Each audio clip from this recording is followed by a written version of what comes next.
evening. Good, beautiful evening, everyone. I'm so glad you are joining me here on this Thursday evening. If it's still Thursday where you're watching from, I'm thrilled to have you here. If it's Friday, then happy, beautiful Friday to you. My name is Washburn, and you are joining me tonight for a webinar entitled 4 Things Drowning You and How to Save Yourself. It is a different take on time management. And so if you are a human being, and if you've noticed that time just keeps going and going and going, and sometimes it gets out of your management, out of your control, then you are in the right place at the right time. And I'm so glad that you're here. I would highly recommend that you have a note-taking utensil of some kind, whether that's your electronic device or whether that's a pen and a paper.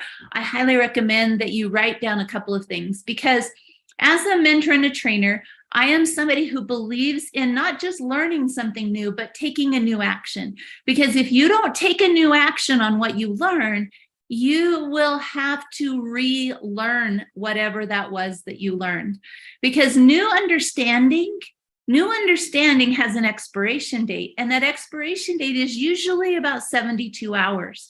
So if you don't take a new action on your new understanding within 72 hours, you're going to have another time to learn what you just learned. And that's okay. That's okay, because it will come around again. But why not take action now so that you can have a grasp on your new understanding? So tonight, my intention is to give you a new understanding.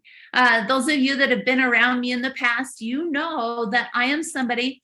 I have a deep science background. I have a degree in mechanical engineering. I've worked in flight simulation, explosives. I've worked with trains. I've worked in many different industries. But what I love most is my current industry of psychology, of understanding how people work. But as a scientist, I am somebody who wants to be able to make the most of whatever it is that I'm studying. And so what I have been studying for the last 12 years is how I work.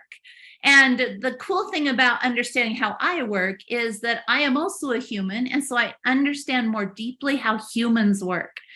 And my take on how things work is to be able to, I start with a low understanding, I go to a big understanding, and then I simplify that understanding so that I can share it with other people. And so tonight, my intention is to do just that. I want to show you a different way of looking at your time management, for you to understand why, no matter what device of time management you use, that sometimes it gets, or maybe oftentimes it gets outside of your control. So tonight, for our interactions, just so you quickly understand how we get to interact, because this is not just I'm going to preach to you kind of a webinar, this is also interacting. That means, and if you're watching at the recording, you can still interact. So at the bottom of your screen, if you're on Zoom, or somewhere else if you're on YouTube, but usually towards the bottom of the video, there is a chat button. And in that chat is where you are going to be able to ask and answer questions. So find your chat button. And the other one is you have a raise the hand button. And so just so I can see if everybody can find that raise the hand button, would you raise your hand to show me that you found that raise the hand button? That is fantastic, because that also helps me see. There we go. All right, everybody that raised your hand, thank you for doing that. So those are the 2 ways that we'll interact tonight. So I'll ask for you to either raise your hand or to make a comment or to ask questions in the chat box or the raise the hand. If you are on YouTube, then you can put a hand emoji in the chat box, and that will work the same, because in the background here, I have Adam West, who is amazing at support and at being able to handle all the technology. So he is helping me monitor both channels right now as we are on live. So everybody, you can wave or say hi in the chat or raise your hand to say hi to Adam, because we're grateful that he is here. Yep, thank you, Adam, for being here. So that's how we're going to be able to interact. Now, tonight, I want to show you a different way of looking at things. Whenever you listen to me, I'm not going to show you the same tired way of looking at a subject. I want you to have a different understanding, because what I know about your brain is when something is new, when something is unusual, your brain will pay more attention to it. But remember, it will quickly become mundane and regular. So we've got to take action on that new and unusual that we see. So tonight, in order to do that, I have built some slides to share with you. And so they will be right here on our screen. So if you can see the slides, just so I make sure I've got all my screens where they need to be, because I've got 3 of them right here, would you please raise your hand and tell me that you can see my slides? All right, that shows me that I've got one screen that needs to move, and then I can see you. All right, so those of you that raised your hand that said you can see the screen, fantastic. If you can't see the screen, then you can ask for help in the chat and Adam will help you with that. Okay, fantastic. So here's me. This is a picture of my husband and I that we took last week when we were up in Oregon hiking a waterfall. So that was a fun day. And I put that new picture there because behind it, I'll show you. Let's see if I can get it. Behind it, here's the old picture I had. And if you notice, my husband and I have both let go of quite a bit of weight over the last 3 months. My husband has let go of 44 pounds, and I am up to 26 pounds now that we have let go of. And so I thought, you know what? It's going to be fun to have a new picture there. So I grabbed this picture off my phone that we snapped when we were on our way to that waterfall. Now, the reason I bring that up is because I have in the past have been one of those people, and my husband very differently, but I've been one of those people who has not been able to let go of weight. In fact, without going too deeply on a tangent of the story, let's just say that I've been to a doctor, several doctors that have been trying to help me figure out and solve that problem. And they kind of threw their hands up in the air and said, I don't know what's going on. And I said, all right, then give me a little bit of help and I am going to go solve this problem. And so what the doctor did for me is he gave me what's called a continuous glucose monitor, a CGM, which gives you a little bit of a window into your body and helps you know what your body is doing with the food that you eat. And it helps you see how your body is responding on a blood sugar level. Now, that little window was so powerful for me that my husband then went in and said, I want to be able to get one of those. And because of having one of those, right here in my journal, I have a list of, let me see what number I'm up to here. This is a list of 106 things that I've learned about how my body works. So I take that complicated and then I simplify it down in hopes that it can be beneficial to somebody else. And so I post videos about that online. Well, what we're talking about tonight is not weight loss, although that could be a super fun webinar. Would you not like that? Knowing how your body works, even if we weren't talking about weight loss, being able to understand how your body works is so powerful. And being able to understand how anything works gives us more power over whatever that is. And by power, what I mean is ability to take action. That's what I mean by power. It's not power in a negative sense of I'm going to control something, but power in a positive sense of now I can take action. Well, that's what I want you to be able to do with our subject of time management tonight. I want you to be able, you want that, my Lisa? Awesome. Yeah, and I do free webinars every month, so I may need to consider that subject in the future. But you can follow me in social media. I have made a commitment in the month of August to be much more active on social media. And so if you want to follow me there, you can ask me questions there as well. But when it comes to our subject of time management, I want to do the same thing for you tonight that CGM has done for me. It's given me an insight into how I function, how I work. So tonight we're going to apply that same principle to time management. We're going to look inside of time management and see why we get hung up with it. How do we find you on social media? That's a great question, Shauna. So I am on Facebook under Ann Washburn. I am on Instagram under Ann.Washburn. I am on TikTok as the Ann Washburn. And I am on LinkedIn. Mostly you can search my name on any of those social media platforms and you'll find me, except Twitter, because Twitter and I have not been getting along. It keeps telling me I don't have an account.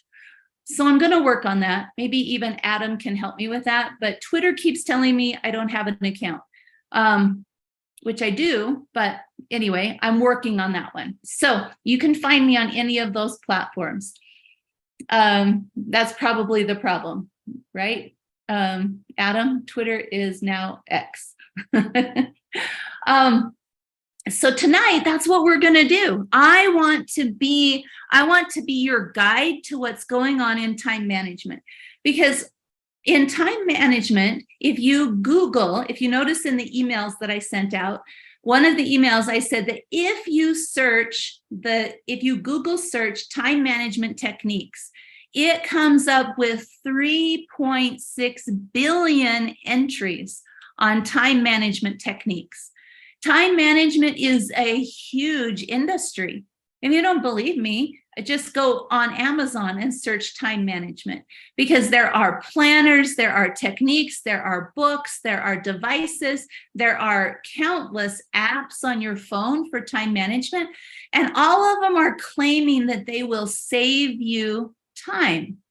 They'll save you time, because what that's saying is that your time is being spent in ways that you don't know about. So let me just say that one more time. Your time is being spent in ways that you don't know about. So that's why there's all of these devices trying to save you time. But what's wild about it is, even with billions of different options for saving time, we still feel like we can't get everything done. If you can relate to that, if you ever feel like you can't get everything done that you need to, please raise your hand, because I want to see if we are on the same page here. How many of us are on the same page? So awesome. Yep. All those hands going up, because it's just like, no matter how I try to manage my time, I'm not getting everything done. In one of the other emails I sent out, I talked about,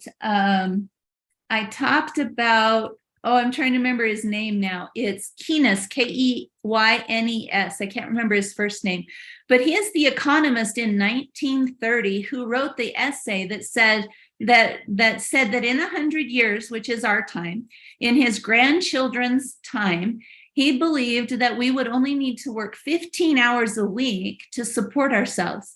And it would be a struggle for us to figure out what to do with all our free time. So let me just check in. By raise of hand, let me lower all the hands here. How many of you only have to work 15 hours a week, and the rest of your time you just can't figure out what to do with it? No hands on that one, right? I know a lot of people going, yeah, that's not how it works, right? Because in fact, some people, they actually interviewed one of his grandchildren, and the grandchild said, no, it's more like 15 hours a day sometimes, not 15 hours a week. And so what did he miss? What did he not know about? What is different about our world that makes it so we actually are not spending 15 hours a week? We are struggling more than ever to fit in everything that we need to get done. And so that's why, as I've researched and studied this, I found that there are 4 main things that are drowning us, that cause us to not be able to manage our time, because we can't even keep our head above water. But the thing is if you know these 4 things, any time management device is going to work better. Any time management device will work better when you understand these 4 things. Thank you, Diane. John Maynard Keynes I think is how you say it. I couldn't remember his first name, but that is the name of the economist who wrote that essay in 1930. And by the way, that essay is still studied in universities across the country nowadays, because people are trying to understand what is going on with time management. So these 4 things, you can apply these Keynes, pronounced Keynes. Okay, John Maynard Keynes, if you want to look him up. So these 4 things, I want to warn you, you have to take action on them. It will not be enough to know about them.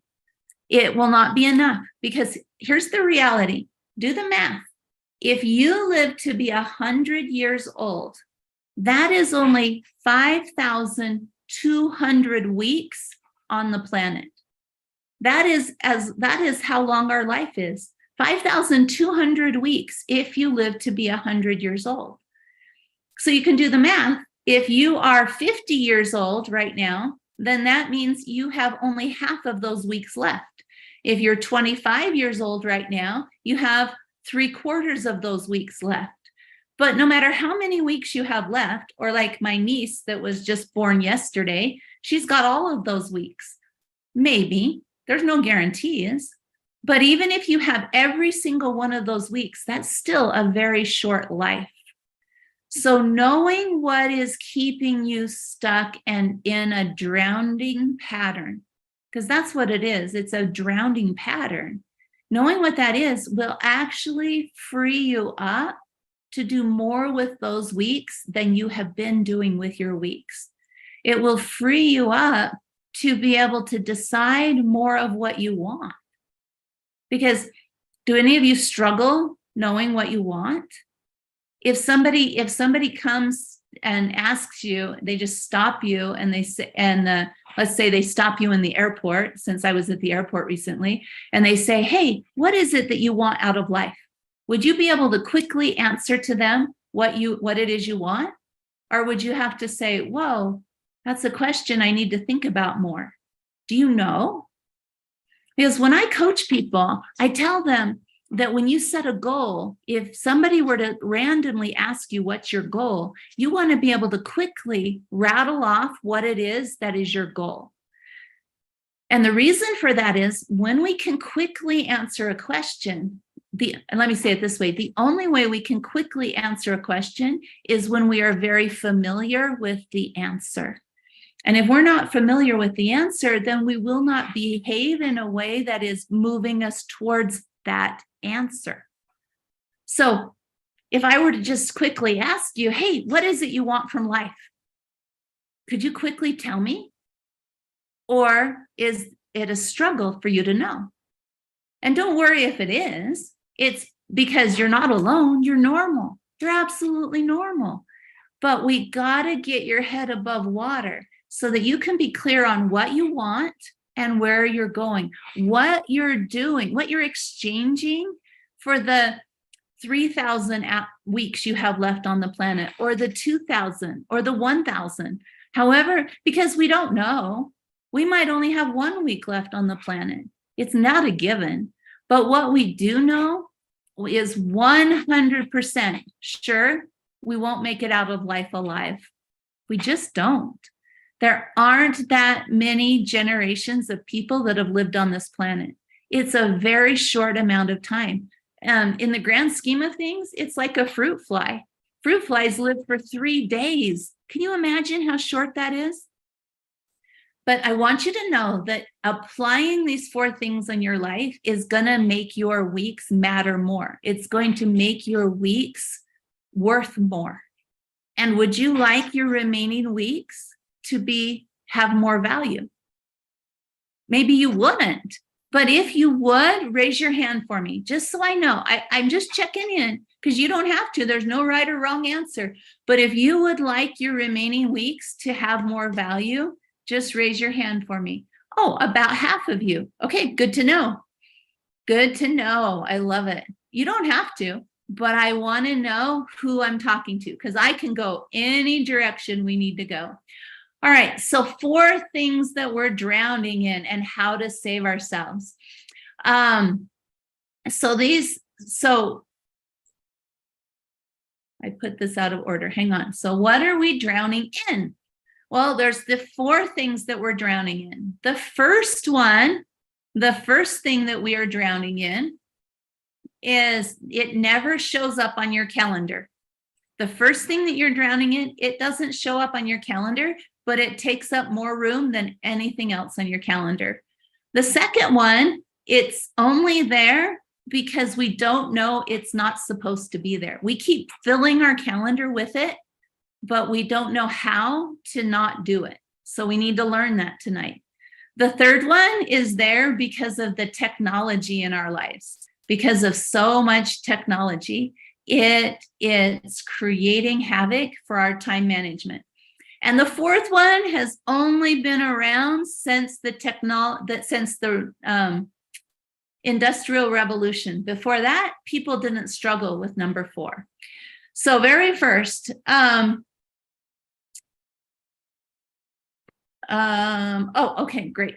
So first, a quick science class. In science, they taught us that there are 3 forms of matter. There's a gas, a liquid, and a solid.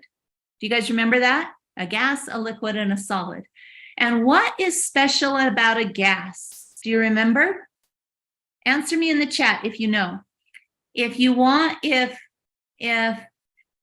have a gas, what's special about? Oh, I gave you this answer right here. You don't even have to answer it in the chat. A gas expands to fill all the space that it's given. Okay? Yes, and it can be inhaled, right, Nikki? But what's special about a gas? A liquid can expand, but it can't expand upward. A gas can expand in all directions to take up all the space that it's given. Well, just like a gas can expand to fill all the space that it's given, there are also other things that it can expand to take up all the space that are given.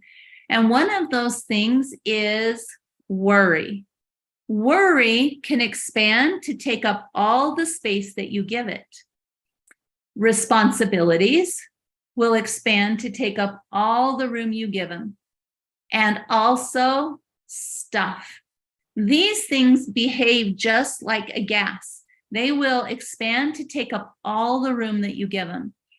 And so that's why we need to understand how to manage them. So that brings us to time management. There are many things in our lives that we manage. So for me, everybody that's here live, I want everybody to give me one answer in the chat. What is something that you struggle managing on your calendar? What is something that you struggle to manage on your calendar? And here's a lot of ideas. Time with our parents, our extended family, our siblings, perfectionism, our value, our spouse, our prosperity, food, our goals, significance. What do you struggle with? Everybody just pick one. Don't worry, you won't be marked wrong.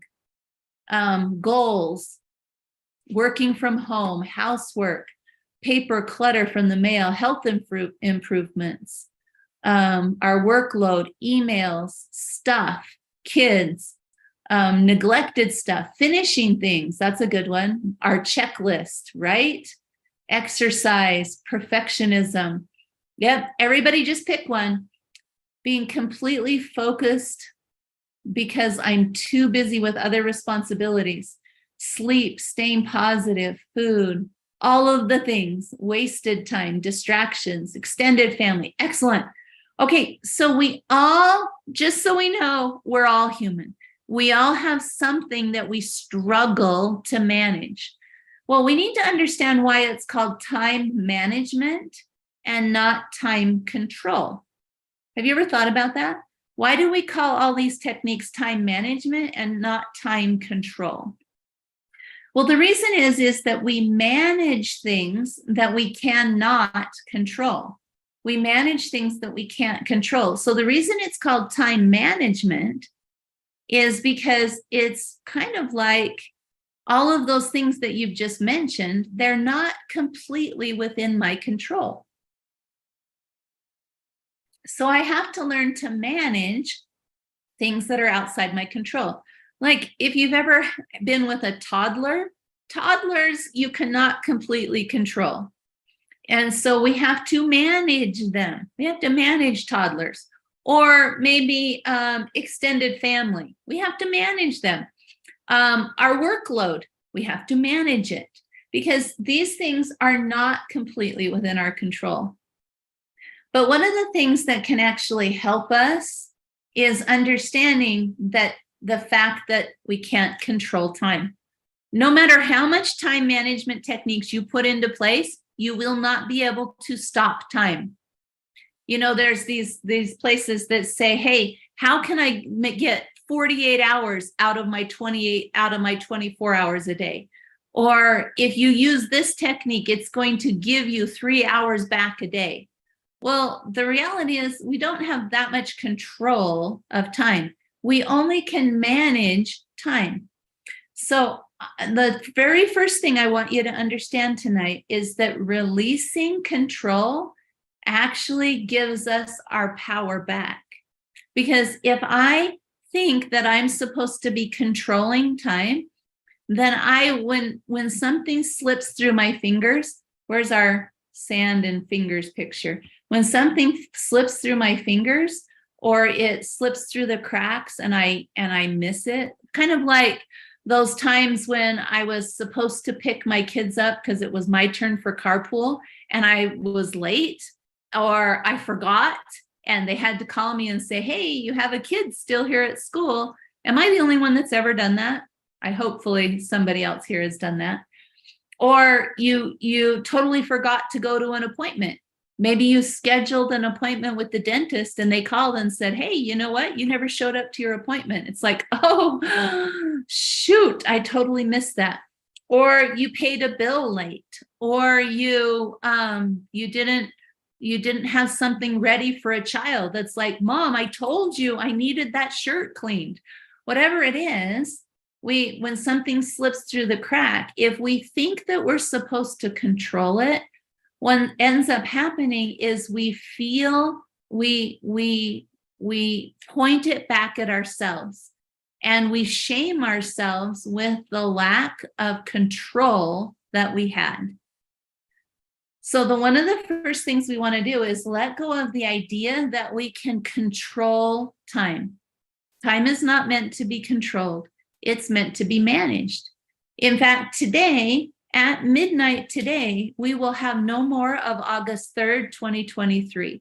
It will be over, and we have no control over that. We have none. But when we can accept that, I wrote this down somewhere. Let's see. This is one of the things in Alcoholics Anonymous. In Alcoholics Anonymous, this is one of the things that is taught in the 12-step program, is that we need to recognize that we can't control everything, that what we get to do instead is to manage.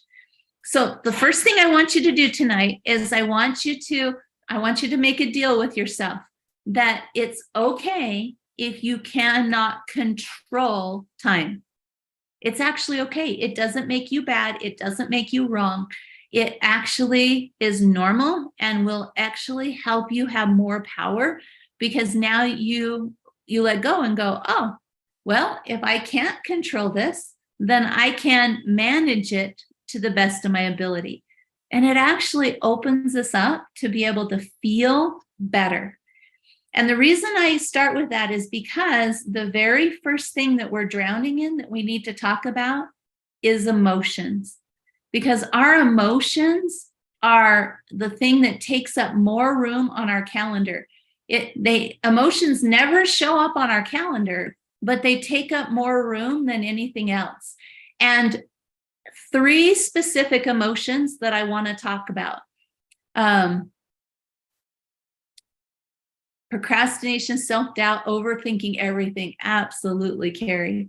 So we're going to talk about 3 specific emotions. So let's just play for a second. Guess which emotions. There's 3 of them. So you've got a pretty big window. So just tell me in the chat, guess which emotions you think, or just tell me which emotions take up the most room on your calendar. Overwhelm, mad, sad, and glad, fear, worry, anger, worry, fear, regret, frustration, worry. Good guesses, you guys. I love it. Guilt, stress, sorrow, anxiety. These are fantastic, fantastic guesses. I love them. And you guys feel it. The reason you even have these answers is because you felt it. You know what takes up room. Well, the first one I want to talk about today is worry. And subsets of worry are regret, resentment, assumptions, and judgments. And so worry, it takes up so much room on my calendar because here's the problem. We're wired as humans. We're wired as humans to, okay, we're going to go sciencey for just a second here. Our eyesight is actually a little bit delayed from what's actually happening in our world. And I don't remember the exact offset, but I'm sure one of you smart people here knows what it is. But our eyesight is slightly delayed from what's actually going on. So our brain is wired to predict slightly what's going to happen. That way we can have hand-eye coordination because we're constantly predicting what's going to happen in the future. We're also wired to, I talked about this last month in my free webinar, what makes humans different than animals is that humans are wired to be able to relive and, how did I say it last month? We are able to pre-experience trauma and re-experience trauma. So humans and animals both experience stress, but humans also re-experience and pre-experience traumatic situations. And so we could put the word here instead of traumatic, we could put stressful, or does stressful have 2 L's? Stressful, well, I'm going to put like that, stressful situations. So what that means is that I am wired to think about what's happened over and over and over again. We will just run through what happened, wishing we could change it. And the older that we get, the further back we keep trying to change the past. So as humans, we keep trying to fix the past, but we can't change the past. The past is past. We can learn from it, but we can't change it. And then the other thing that we do, so I might be facing my past, because in body language world, the left is your past. And so when people spend a lot of time looking to their left, there's a lot of time looking towards things in the past. So if they're telling you a story, if you watch where their eyes go, when they look up and to the left, it could be they're thinking about things that have happened.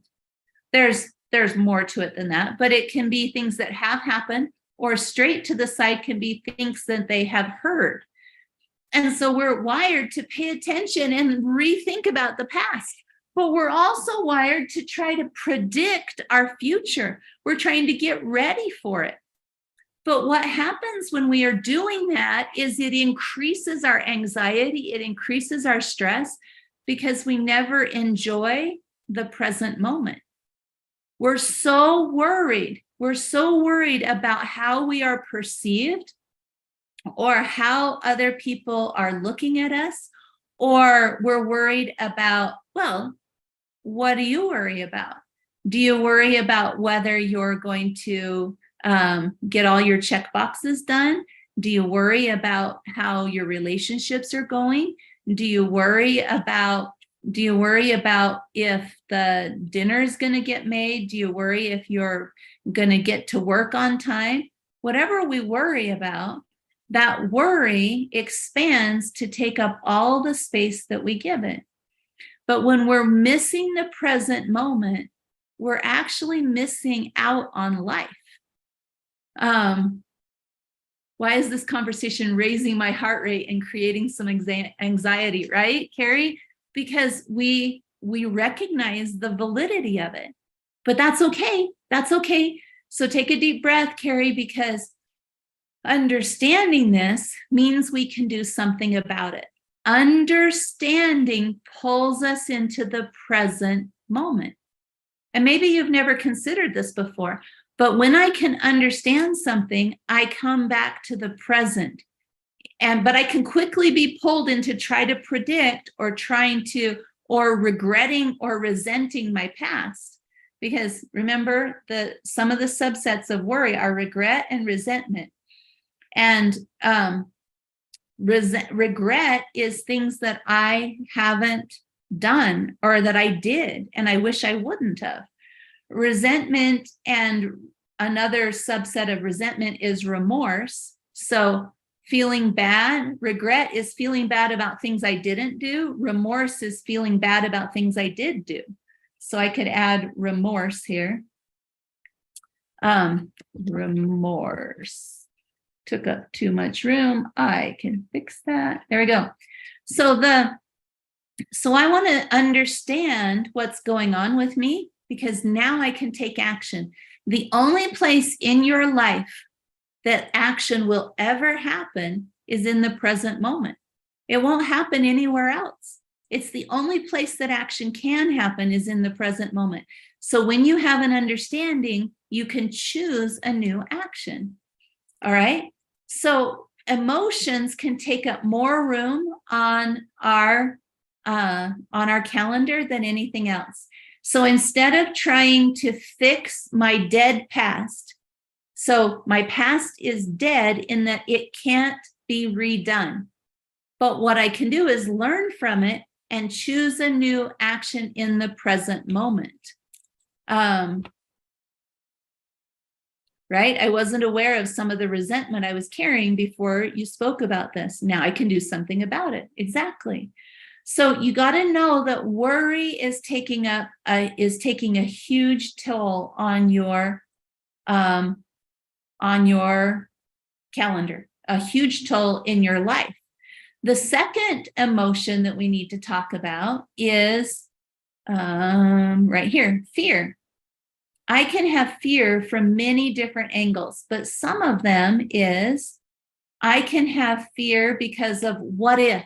Well, what if this happens? Or if only. So fear can point both directions, to my past or my future. Well, what if this happens? If only this would have happened. It can also be waitaram, what I think others think about me. Or in other words, I'm worried about my appearance. And I totally spelled that wrong, but somehow it's got some of those letters in it. How do I appear to other people? Somebody spell that right for me, okay? But how many of you, I'm curious, how many of you worry about how you appear to other people? Raise your hand for me if you do. Have you ever worried about how you appear in a certain situation? Do you worry about if people will understand you or misinterpret you? I worry about doing well and being a good parent. Will my kids develop well, right? And if I don't do X, will he not develop in X way, right, Nikki? And also what will happen is that once we have children, we worry that if our children don't behave a certain way, that people will judge us harshly, that people will think less of me, right? And perfectionism. Oh, you guys, perfectionism is a big one, because Yeah, will people like me? Murray says, I worry about this a lot because I'm in customer service and I represent the company. Oh, it's so true. But the reality is that when we can let go of these emotions, and be brave, people actually will think more highly of us. And you know why that is? The reason why is because they feel the same thing. Emotions are on their calendar too. And so when they get to be around somebody who isn't absorbed with emotions of fear about appearance and perfectionism, they are drawn to that kind of person. They're drawn to that person because that person is different. That person is what they want to be. But perfectionism is a belief that at some point in the future, there is a place where I will arrive at no more problems. Have you ever believed that? Have you ever believed that if I can just get to this place in the future, that's where there will be no more problems? Well, that's not anywhere on this planet, because this is the problem planet. This is the planet that has opposition so that we can learn and grow from problems. But we have this unconscious meaning that nobody talks about it. Nobody talks about it, but we have this unconscious belief that if I run fast enough, or that if I'm not working hard enough, I won't arrive there. But if I can run faster and do more and do it better and do it more perfect, I can arrive at the place in the future where there is no more problems. Perfectionism is a belief that there is a place with no problems. But that's not a real place, right? So have you ever, okay, now that I put words on it, do you recognize that in your life? Have you been chasing that place? But we can't arrive at a place. It's a lie. There's a lie that we run as if there is some point in the future where we will have no more problems. But that's a lie. And it keeps us full of emotions. It keeps us so full. So the last emotion, and I got to go through these kind of fast because we got four things we got to touch on here. The last emotion that nobody put on the list when I asked you what emotions are on your calendar is impatience.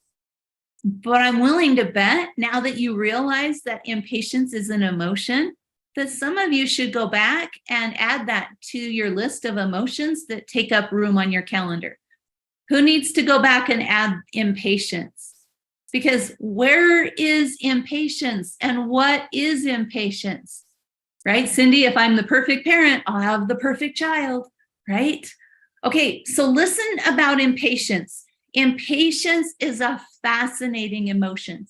Did you know they've actually estimated? I read this article or whatever that was talking about that it is estimated that if the Amazon webpage loaded 1 second slower than it does, the company would lose $1.6 billion in revenue.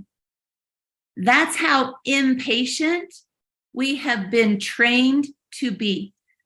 So listen to my words. I want you to understand that impatience is something our world has trained into us. Sure, people have been impatient for all of history, but impatience has been trained into us. Those of us in the old days, like 1990s, when we used dial-up, people nowadays have no idea what impatience is. Back then, if I wanted to use the internet for something, I would tell it to load a page, and then I would go make dinner and come back and see if the page loaded.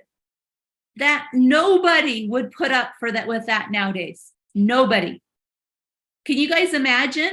Can you imagine if a web page took 15 minutes to load? Nobody would put up with that. But they actually estimated that if Amazon's webpage loaded 1 second slower, they would lose $1.6 billion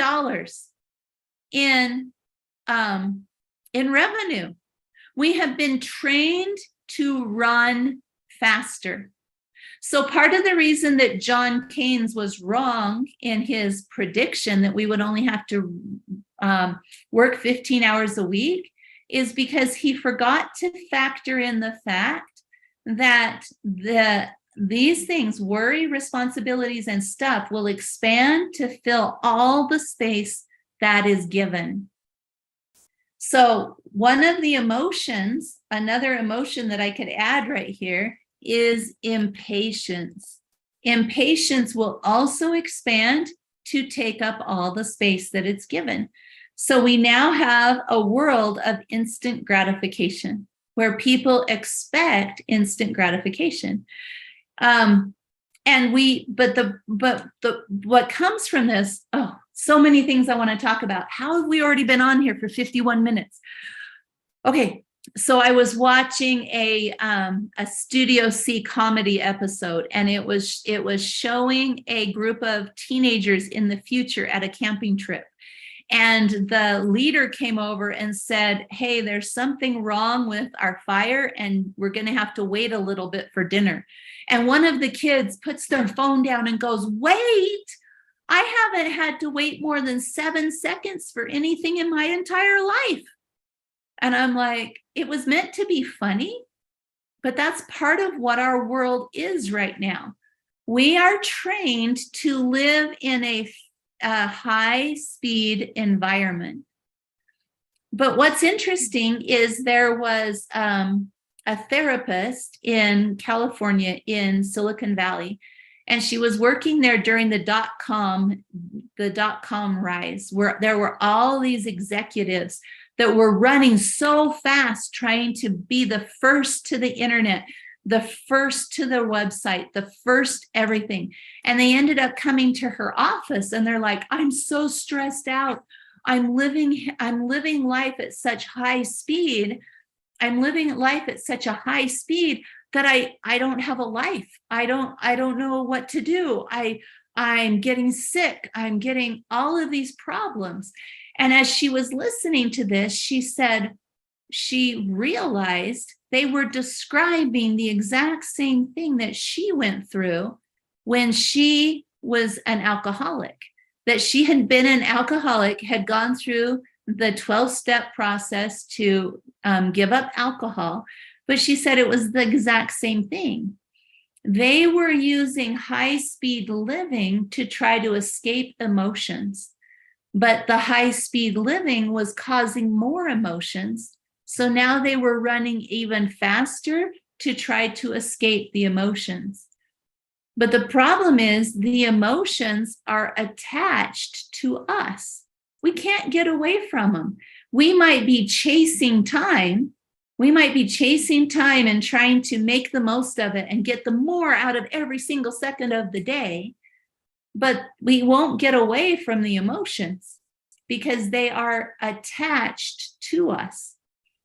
But she said, this is what alcoholics would do. They would use alcohol to try to numb emotions, but the alcohol would cause more problems, which would cause more emotions, which would need more alcohol to get away from the emotions. Do you hear the cycle going on here? So emotions will always take up more space in our lives than trying to get us to pay attention to them. I was talking to my niece the other day, and she said that her generation does not know how to be bored because they always have a distraction right out at their fingertips. Absolutely. And you know what else, Vicki? Great comment. Science has actually found that children that have no boredom built into their day actually are not as well adjusted as an adult. But so think about what that means for the generation that's being brought up right now, because you go to the grocery store and everybody with a toddler has them corralled in the shopping cart looking at a device. And sure, it makes it easier to shop, but when I was the one that was sitting in that shopping cart, my mom was pushing me around. I didn't get to do a device. I had to be bored. Boredom is not an okay emotion in most people's books nowadays. So we actually need less impatience and more boredom in order to be able to manage time better. Isn't that a crazy thing? We want instant gratification so badly that we will give up our sense of well-being. Think about it. Most impatience happens on things that we have no control over. So for example, so Derek asks, so impatience and boredom are different things? Yes, impatience is trying to get rid of boredom. Boredom is being able to just go, all right, what shall I do? And that's a great question, Derek. Boredom is being able to actually sit and say, all right, I have nothing to do. What can I see around me? What can I notice? And so being able to sit and watch a sunset, being able to sit and watch for something to happen. These are things, right? And part of what's going on, Beth Ann, is the dopamine cycle in our brain. Yep. Yeah, great comments, you guys. So impatience, Derek, is being unwilling to have boredom. That's what impatience is. So impatience leads to instant gratification. And you know what? Our world wants us to be unsatisfied and ungratified. It wants us to look for instant gratification. If we're more unsatisfied, we will want more gratification. So if you go to the grocery store, what happens at this beginning, or at like Costco, when you go in the Costco, the first aisle that you walk through is all the instant gratification things, all the things that you come home with and go, oh my gosh, I didn't know how much I needed this. Have you ever bought anything like that? Ever bought anything because you didn't know you needed it until you saw it? That's instant gratification. It's $1 billion industry tapping into how your unsatisfaction works. Marketing wants you to be unsatisfied. And so when you go onto Amazon, it's going to show you things you need that you didn't know you needed. Yeah, boredom has an embedded negative connotation. You could call it pondering or meditation or hum. What about change in perception, right? Yeah, right, Vicki. But what I would say is just redefine the word boredom in your dictionary, inside of you, and recognize that it's something that's trying to help you. Okay. Oh my gosh, we could talk about, I'm realizing that this probably should have been 4 webinars. But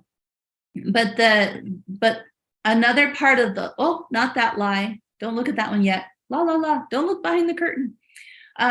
We need to quit running as if there's a point where we'll have no problem. We need to recognize that problems is part of life, that they are a chance to solve something and learn from something. If you will take time, where did I write this? If you will take time,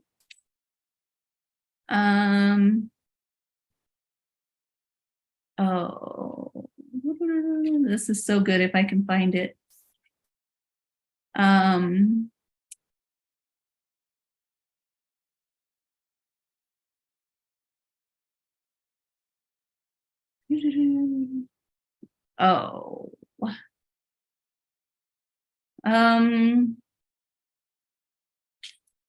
Okay, it's in one of my notes here.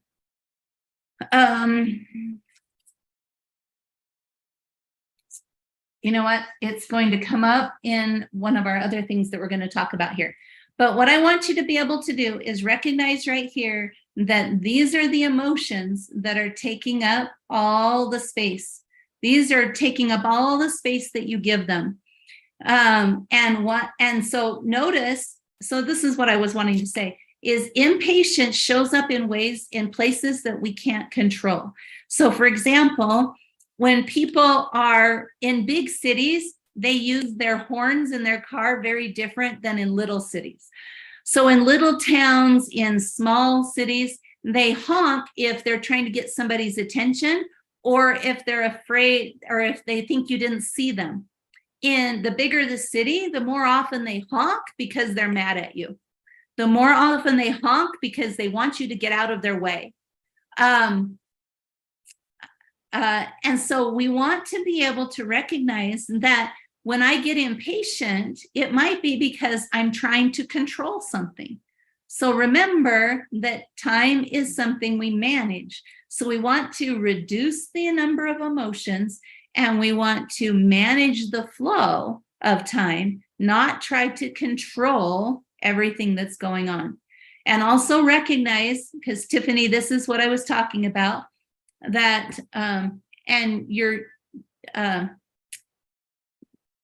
if you want everybody in the chat, at the top of your chat, there's a little button that says, it's got a drop down next to it, and it'll say, if you want the chat to be seen by everybody, you have to type the word, you have to click on everyone, then everyone can see your chat. Otherwise, only Adam and I can see it, just so you know. So I was talking about that alcohol is used to escape emotions, which causes more problems, which causes more emotions, which means we need more alcohol. It's the same with high-speed living. We try to use high-speed living to escape emotions, which causes more stress and more emotions and more problems. So then we move faster, trying to get to this place in the future where there's no more problems. So now let's look at number 2, the second thing that we are drowning in. Yep, thanks, Shauna. Okay, second thing that we're drowning is, remember, this is the one that we don't know how to get off of our calendar. So I'm going to start this way. For the second one, I want everybody to answer this question. It's the third day of August right now. So when you were populating your calendar for the month of August, when you got your calendar out, whether it was an electronic calendar or a paper calendar, dry erase calendar, whatever it was, or it was a planner, when you got out your calendar, what was the first thing that you put on your calendar? What's the first thing that you put in your, what do you first write down? That's the question. What's the very first thing you put on your calendar? Paydays, coaching, appointments, on-call schedule, my birthday, happy birthday, Debbie, the date, church and when I teach, medical appointments. Okay, so what I'm hearing you say is everybody is putting responsibilities on their calendar first. Would you agree with that? Everybody is putting down their responsibilities. Yeah. So emotions are the thing that don't show up on my calendar, but they take up the most room. Responsibility are the heaviest things on my calendar. Okay. But the problem with this is the reason why so responsibilities, if you recall, is one of the things that expands to take up all the space that is given. Responsibilities do. In breakthrough coaching, I teach people that the first thing that should be going on your calendar is what? You guys that are in breakthrough coaching, what do I teach you to put on your calendar first? Self-care. Why would self-care need to go on your calendar before responsibilities? Well, one of the reasons is because responsibilities will expand to fill all the space that is given. Self-care won't expand to take up all that space, but responsibilities will. And responsibilities are the heaviest thing on our calendar. And if I am the common denominator in all of my responsibilities, I'm going to have trouble keeping up with everything if I don't take care of me first. But there's a problem. Very often we put things on our calendar as responsibilities that we're doing to try to save other people time.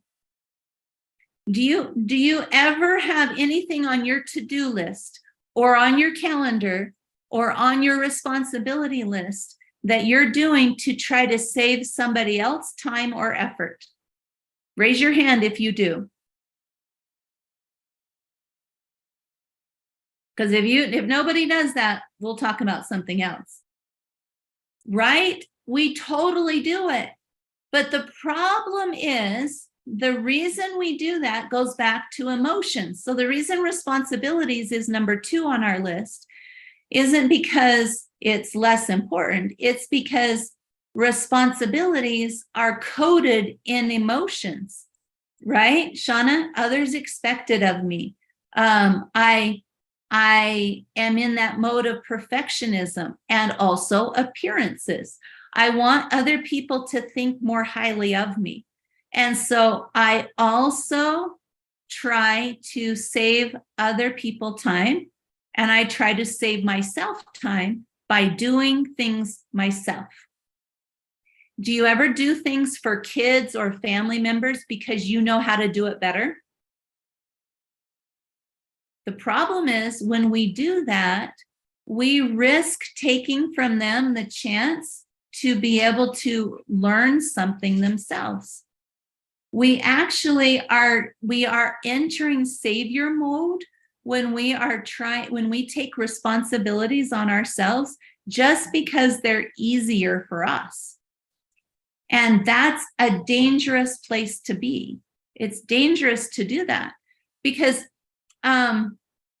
if I, for example, don't trust my child to do something themselves, then they will forever behave in a way that they can't be trusted to do that thing. We live in a world where there are more 30-somethings living in their parents' home than ever in history. And part of the reason for that is we don't treat our kids like they can live without us. We've learned that us having the responsibility on our calendar gives us a kind of value. And so I want to do things for other people so they will like me more, so they will need me more, so they will appreciate me more. But we treat them like they can't live without us, then they behave like they can't live without us.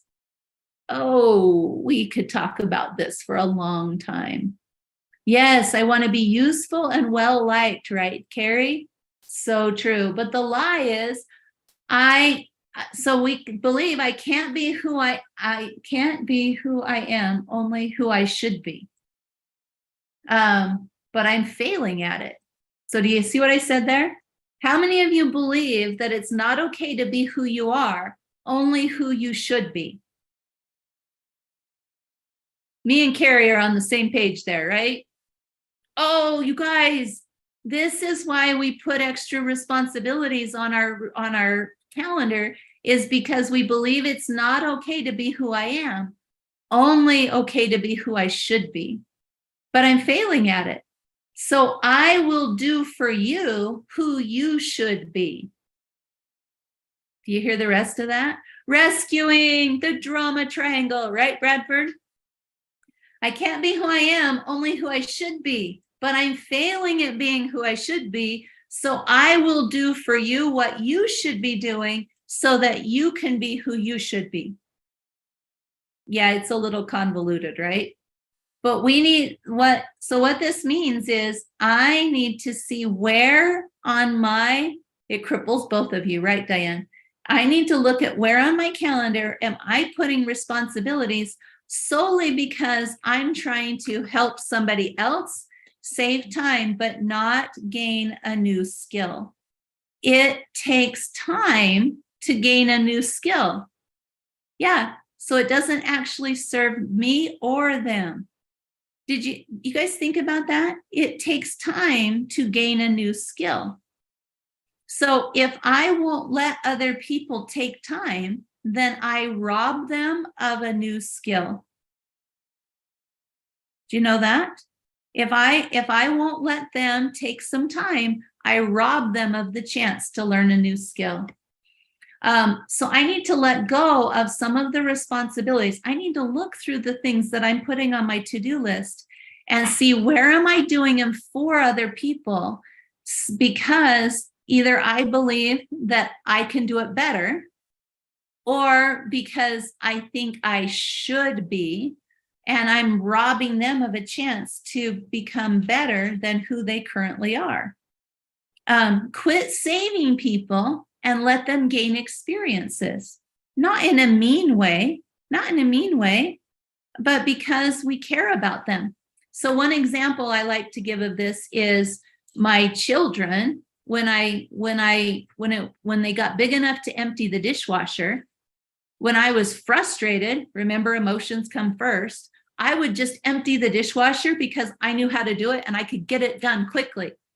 But if I wanted to take a little extra time and teach them how to unload the dishwasher, then in the future, they would be able to empty the dishwasher.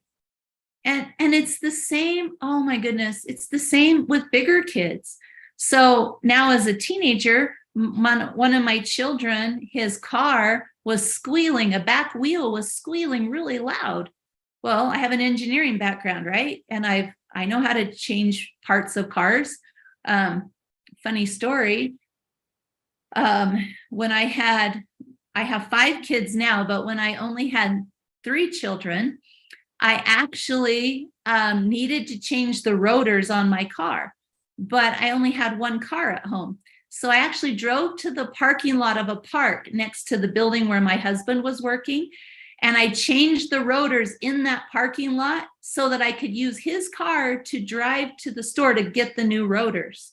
And it was this joke at his work because they came and looked out the windows of his building and they could see me over here changing the rotors in the parking lot of the park. Because that way my 3 kids could play on the park while I'm changing the rotors, and then all of us could go in the car to go get the new rotors. So did that take longer than having somebody else do them? Absolutely. Did that take longer? Did I learn something? Absolutely. But now my son has a wheel that's squealing. So what am I tempted to do? I'm tempted to say, oh, just take it to the shop. Or I'm tempted to say, here, let me put that up on a rack and take the tire off and look at it. Instead of, why don't you do it? And it was really hard because it went several weeks and I kept saying, hey, you should take that wheel off and look at it. But when he finally did, he didn't because he had a lot of emotion about it. He was worried that he wouldn't do it right. He was worried about it. He had fear of if he did it wrong, the perfectionism. He had impatience because he's a teenager, right? All of these emotions were going on in him. And I was tempted to save him from them by putting that responsibility on me. Do you hear what I'm saying, you guys? But if I continue to do that, I rob my children of experiences and I take on responsibilities that become heavy on my calendar. And I start to believe that my accomplishing them is me being who I should be. And that becomes a big problem. And it causes us to try to run away from the emotions because I feel bad either way. I feel bad that I either cheated my kid or I didn't do what I should be doing. And so now I'm caught between a rock and a hard place. So we gotta move to number 3 here. So the third thing, remember, the third thing is because of technology. So why do we have so much impatience? Because of our time-saving devices. Time-saving devices teach us impatience. So what do you think the third thing is? So remember, the first one here is emotions. And the second one here is responsibilities. And the third one is, drum roll, choices. We are literally drowning in choices. And we are drowning in the lie that more options equals more satisfaction. So by show of hands, who recognizes this in their life? That there's way too many options and I'm actually less satisfied than ever. Because I've mentioned this in the past, that there was a study done that they wanted to see, are people more satisfied when they have more choices? Because if you go on Amazon and you search a device, let's just say a simple thing. I know a wooden spoon for the kitchen. And the reason I know that one is because I just bought a wooden spoon off of Amazon. And so if you go on Amazon, how many options for wooden spoons is there going to be? Because it wasn't even just wooden spoon. I specifically wanted a bamboo wooden spoon. That's what I wanted, a bamboo one. So I typed in bamboo wooden spoon. How many options? Just like 2, right? But the reality is, no. If you go onto Amazon and you search wooden spoon, you're going to get dozens and hundreds of options. Now I'm just curious, so I got to go on here. Here's Amazon. This is how fast I can do it. Bamboo wooden spoon. Bamboo wooden spoon. And it comes up, oh, it doesn't tell me the number. Oh, that's sad. But there's pages and pages and pages and pages and pages and pages and pages of them. You guys, there's so many choices. I can never look at all of them. So now what happens? Now, though, the problem with this is that I now am going to be constantly worried about, I'm going to have a fear of missing out on one of the options, or I'm going to have a fear that there's a better option. So fear of missing out, fear of better option. I'm going to have both of those. And so what do we do when there's too many choices? What do you do? How do you guys handle it? Paralysis, right? Choice paralysis. So what do? We avoid the choice altogether. I don't want the choice. People don't even want to choose. In fact, you even go to the restaurant now and it's like, you just ask the waiter, well, what would you choose? Okay, I'll just get that. People don't want to choose because there's so many options. But the problem with that is that if you get out of the habit of choosing, you don't know what you want. And when you don't know what you want, it's really hard to get there. And so now we have impatience. We have too many emotions, so we try to get things faster, and we have too many choices. So now we're living an unsatisfied life. So what do? We run faster and we buy more stuff. Yep. Right, Naomi? We spend too much and we buy more things that we don't need. We come back from the store with all these things that we didn't know we needed. We didn't even know we needed it because of all these choices. It's easier to do nothing than risk the 99% chance of getting it wrong. And by wrong, it means you got to know, you guys, there is a 99% chance most of the time that there will be a better option in the future at some point. You can't, there is very few times that you will actually make a choice in our world that is full of choices. There's very little chance that there will never be a better option. So what do? Do we give up? Do we throw our hands up and say, all right, well, I would rather do nothing than make a choice? But that's what a lot of people do nowadays. They don't even want to make a choice. So for example, a study that was done is they wanted to see how real is this. And so what they did was they took a group of people, they divided them in half, and they bought all of an ice cream cone. And the first half of the people, they got to go in and choose their ice cream out of 31 flavors. They got to choose out of the full 31 flavors. The other group of people, they got to go in and choose their ice cream out of 3 flavors. And all they had to do, they all got a free ice cream cone. All they had to do is that when they came out with their ice cream flavor, they had to answer the question on a scale of 1 to 10, how satisfied are you with your choice that you just made? So which group is more satisfied with their choice? The 31 flavors or the 3 flavors? Who's more satisfied? The one with the fewer options.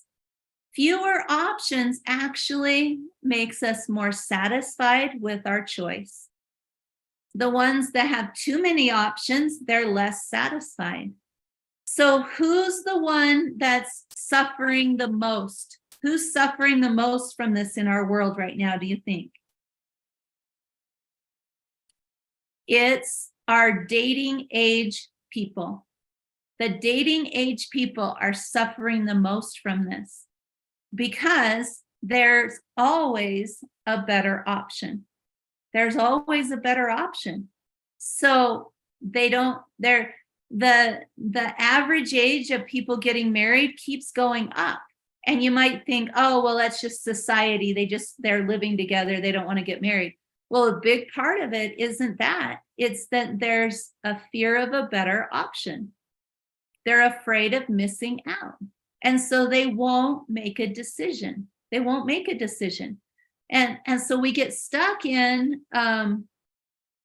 this idea that having more choices is going to make me more satisfied, but it won't.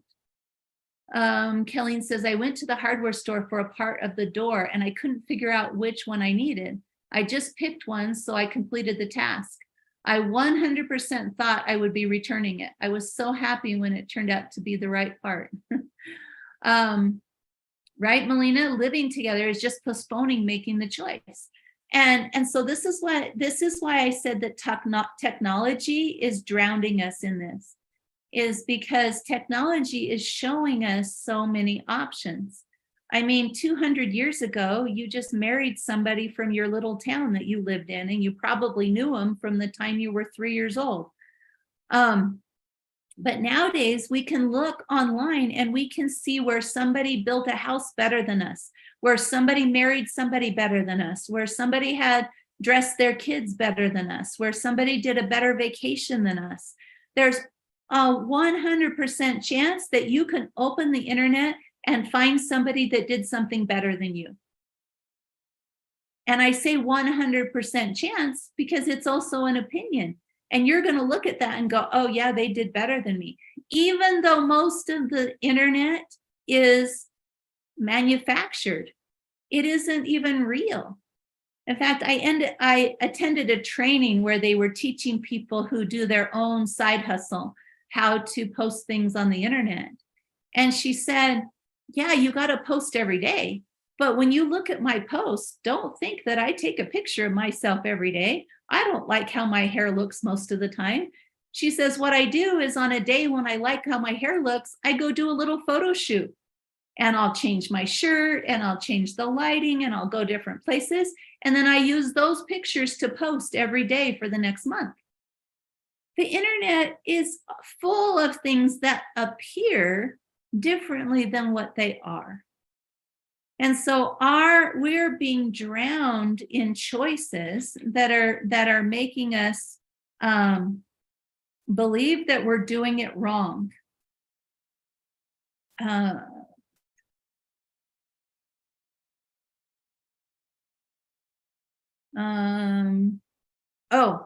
so our technology is teaching us to hoard and to save things.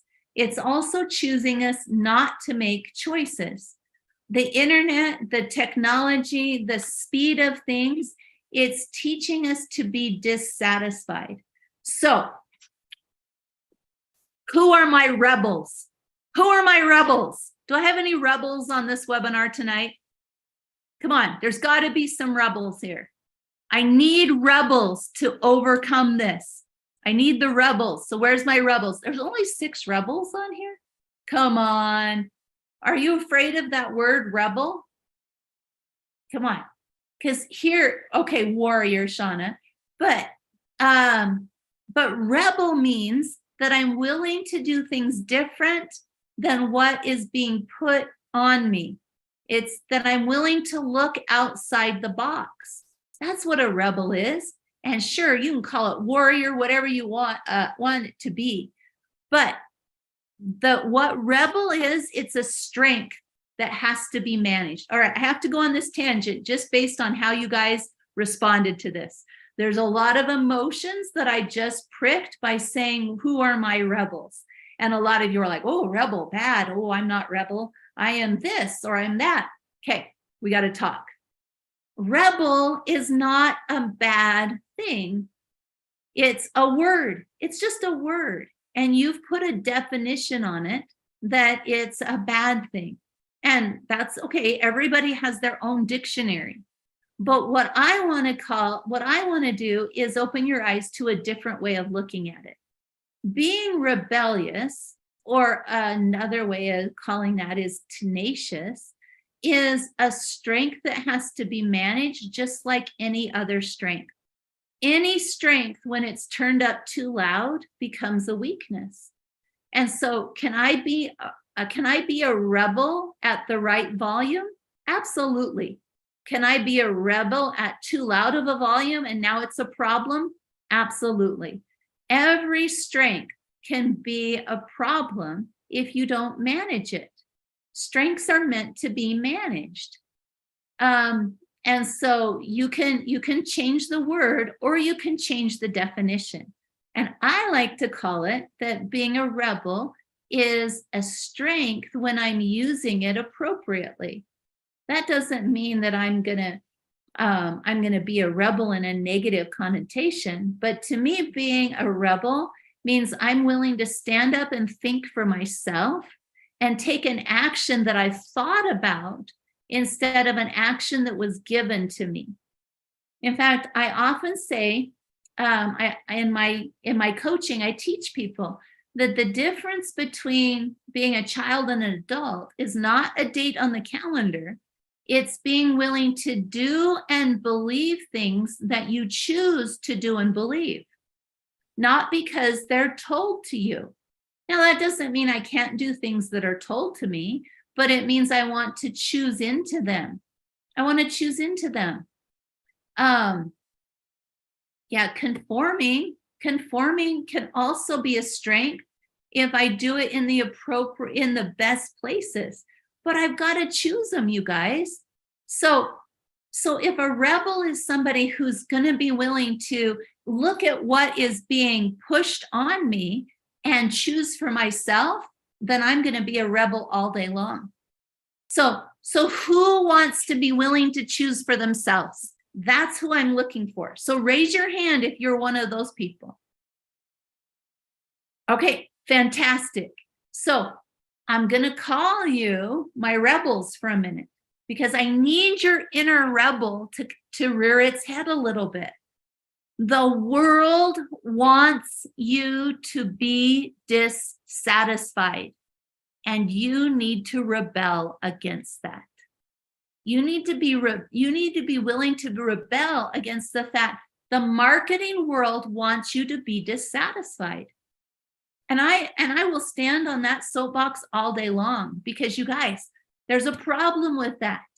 The problem is our lives become less than because we don't know what satisfied feels like. Because as long as we don't choose into how we're going to feel, choose in, guys.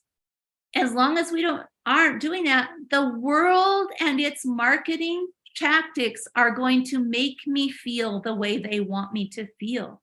So I need your rebel to stand up and say, guess what?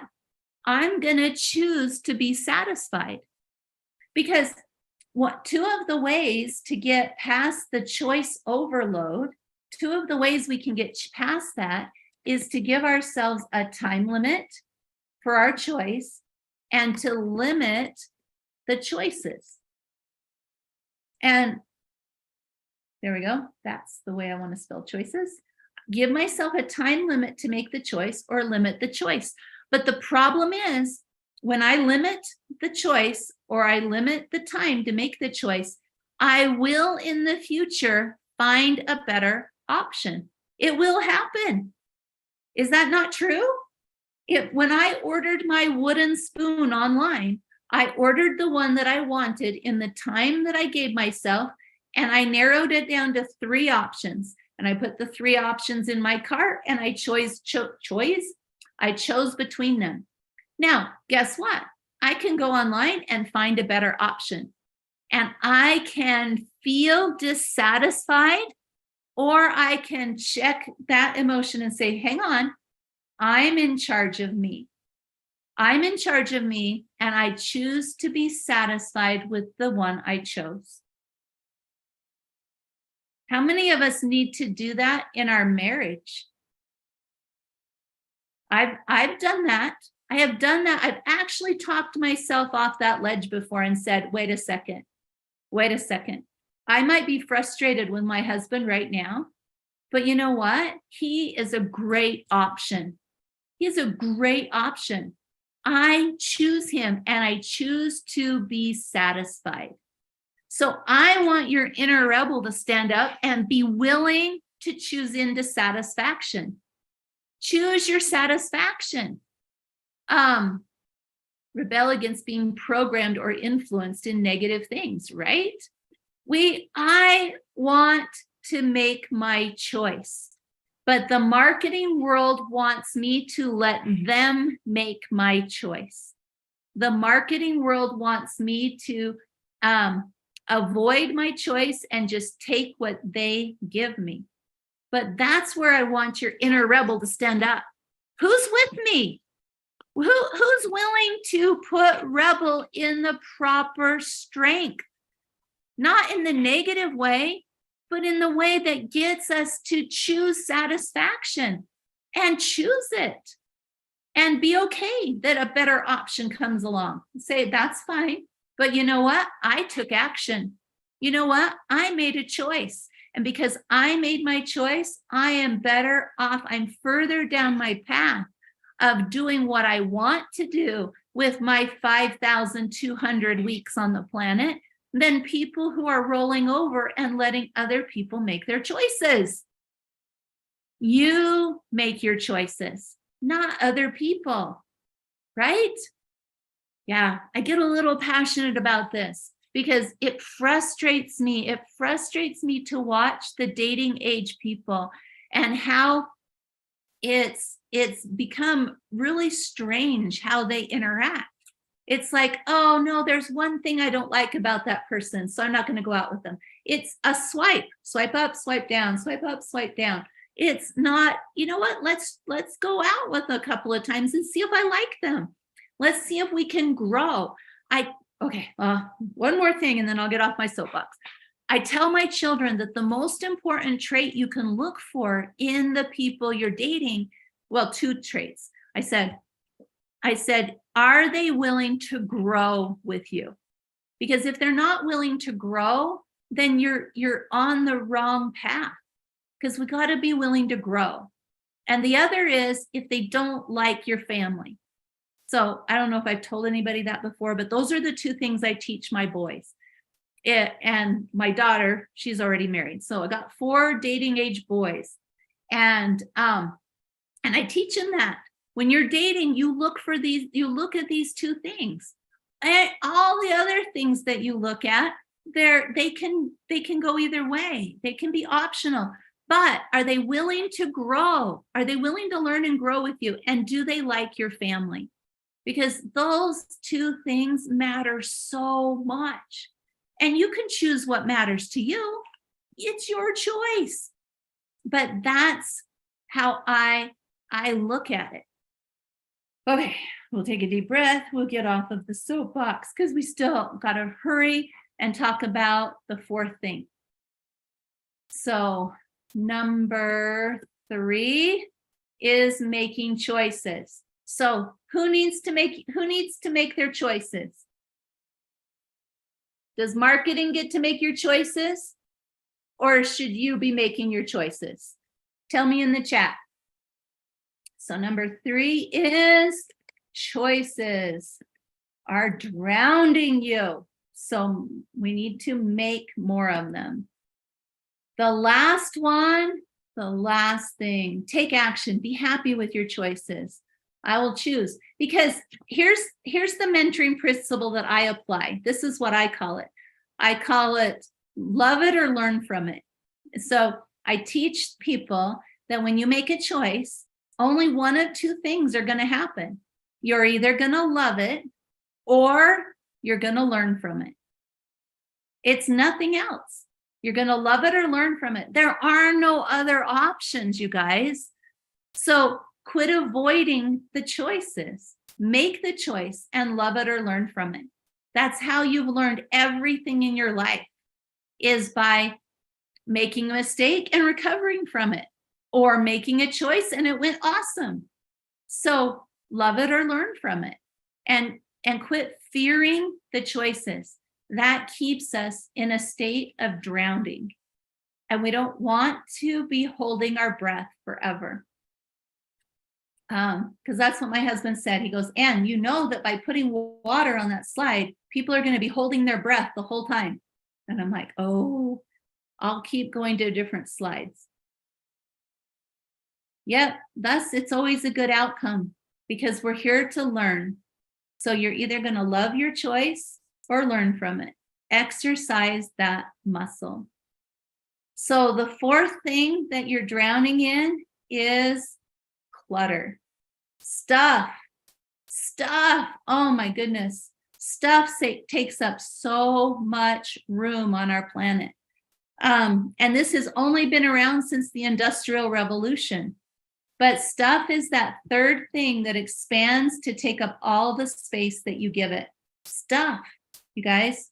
So worry and impatience expand to fill your head and your heart. Responsibilities expand to take up all the space on your calendar. Stuff is trying to expand and take up all the space in your house, all your moving area. You have too much stuff. Whoever walks into a house and goes, sorry, my watch is talking. Whoever walks, I've never heard anybody walk into their house and go, oh my gosh, I need more stuff. Do we do that? No, we walk in and we go, where did I get all this stuff? When people are moving, I hear that all the time. How did we accumulate all this stuff? Where did all this stuff come from? Did you guys know that in order to move, you need room? And by move, I mean just to move, put my arms out, being able to walk. I have to have space. In order to change direction, I've got to have room. But our world wants us to accumulate stuff. It wants us to accumulate emotions, and it wants us to accumulate responsibilities. Our world is trying to get us to be crowded, to be buried, to be heavy, to be drowning. And yes, right, Dorothy, stuff also takes up tons of time. So no time management on the planet is going to work well as long as you are buried and drowning in these 4 things. These 4 things are drowning you. Right there. There they are. Okay. And so where is my story about clutter? Okay. So let's tie these together because we're almost out of time. So let's tie these all together with a story. So I'm drowning. I am in a world that wants me to drown in emotions, responsibilities, choices, and clutter. That's your world, you guys. It is the world you live in. And some people, when I talk about clutter, they'll say, oh, well, I was raised by Depression era grandparents or parents. I was taught this, that I've got to hold on to stuff because it could be useful or it could be that. You guys, listen carefully to me. You have to live in the time you are in. This is the era you are in. You are not in the Depression. Could there be another Depression? Not like that one. Not right now. Not right now. Because there is so much stuff in our world right now. It would never be the same Depression as it was then. It can't be. Because there's so much stuff. If suddenly it was the Great Depression and half the people were out of work, the other half of the people owned 12 of everything, so they could share. The Depression would not be the same as it was then. Does that make sense? We got to open our brain to this concept. Sure, things can get used, but did you know that even the places like the Goodwill or the Deseret Industries or the Boys and Girls Club or whoever you donate to, did you know that they're becoming very picky at what they will receive for donations because they have so much stuff? Did you know that, you guys? I have tried many times to take things to a donation center and been turned away because they said, we don't need it. Well, if they don't need it, why should I hold on to it in case it's needed someday? We got to shift our mentality that we need to live in the era that we are in. Quit trying to live in a different era. You guys, we can't. We can't. When I moved into this house, my previous house had flooded in a 100-year storm. The basement had flooded. And so I had one of those giant watermelon boxes that they have at the Walmart or Sam's Club or at Costco, that holds 200 watermelons, or I don't know how many watermelons they hold, but a lot of watermelons. I had one of those boxes that I had filled with stuff from my house when it had flooded. And when we moved to our house, we put it in one bay of the garage. It took up an entire bay of the garage.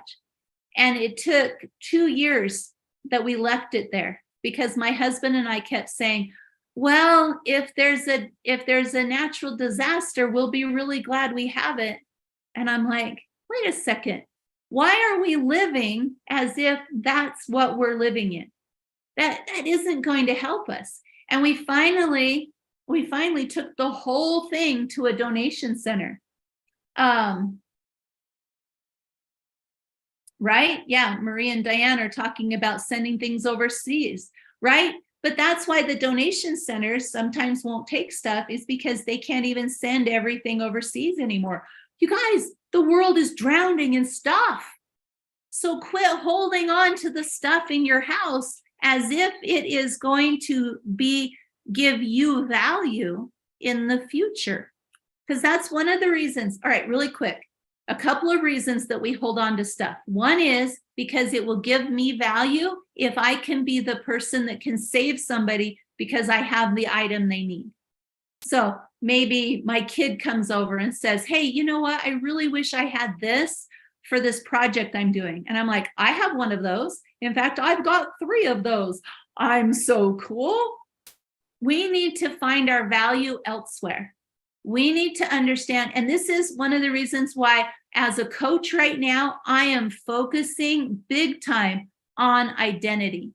I'm helping people to figure out what their foundation of identity is, separate from stuff. Stuff is not where our identity needs to be found. But if you're honest, oh, I'm a little soapboxy tonight, huh? But that's okay. This is important.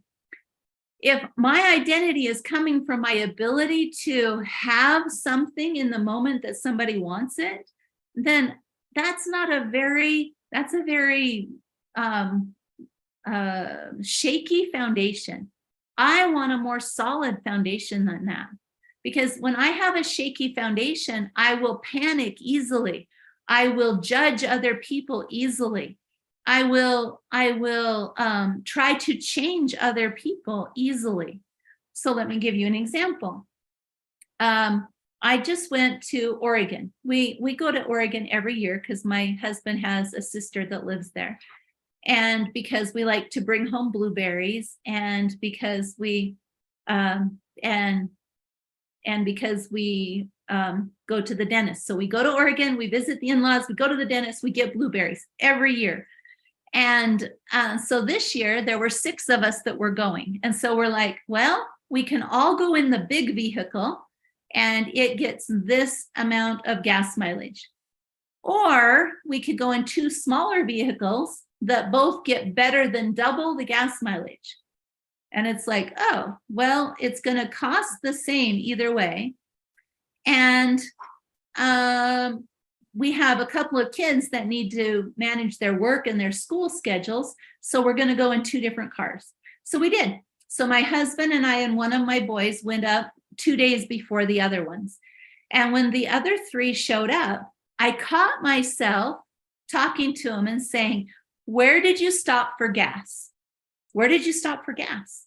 And my reason was I wanted to save them. I wanted to save them and change them by helping them to see that they could get better price of gas if they stopped at certain gas stations. And my son said, we just stopped when we needed gas. And the old me wanted to say, oh, no. Because between my house and Oregon, it's an 11 to 12 hour drive. There is probably $1.50 range of gas prices between here and Oregon. And so I'm like, oh, I've got to save them. Remember what I was just saying about responsibilities and choices? I've got to save them from their choices and their responsibilities. I got to take them on me. So the old me wanted to say, no, you got to stop in this town and this town and this town. And then I paused myself and I said, wait a second. The car they were driving has a 9-gallon gas tank. 9 gallons, you guys. 9 gallons. And at any place that they would have stopped, they maybe, worst case, could have gotten 50 cents a gallon better price at a different one. Well, they weren't ever going to need more than 9 gallons of gas. So that means worst case scenario, it cost them $4.50 too much. Is it worth changing them and taking their choices away and putting their responsibilities on me to save them $4.50? Or is it worth $4.50 to let them have their own experience and learn their lessons and make their own choices? Which one's worth more, you guys? Making your own choices or saving $4.50? And I'm a strategist. I get it. I know that there's other strategy people on here that want to strategize the best way, or maximizers who want to make the best choice. But the reality is, most of the time, it's not worth what we're making it out to be. And so I didn't change them. I didn't say, oh, you got to stop at different gas stations. I said, oh, tell me about your trip. And then I listened about their trip. And that was much better than trying to change them because I know better, because I want that responsibility, because I want to have value for making the better choice for them. Where am I trying to make my value based on emotions, responsibilities, choices, and clutter? Is this making sense, you guys? Really, what these all four come down to is my identity is trying to have a foundation, but it's a shaky one because it's coming from these places. I need to learn to stand on my own foundation. I need to stand on my own foundation. In the Portland airport, when I was at the Portland airport in Oregon, because I was dropping my niece off at the airport, there's this wall of sculptures in one wing of the airport, and they all have this theme of welcome, okay? And so there was one that said welcome back, and there was a sculpture, welcome home, and a sculpture, you're welcome, and a sculpture. And this one caught my eye. It says welcome in 2023. And if you look at it, it's this sculpture of a guy stepping out of this mirror into the airport. So here's a closer up picture of it. And you can see me right there, my eyeballs taking the picture, but he's stepping in to the room. Think about it.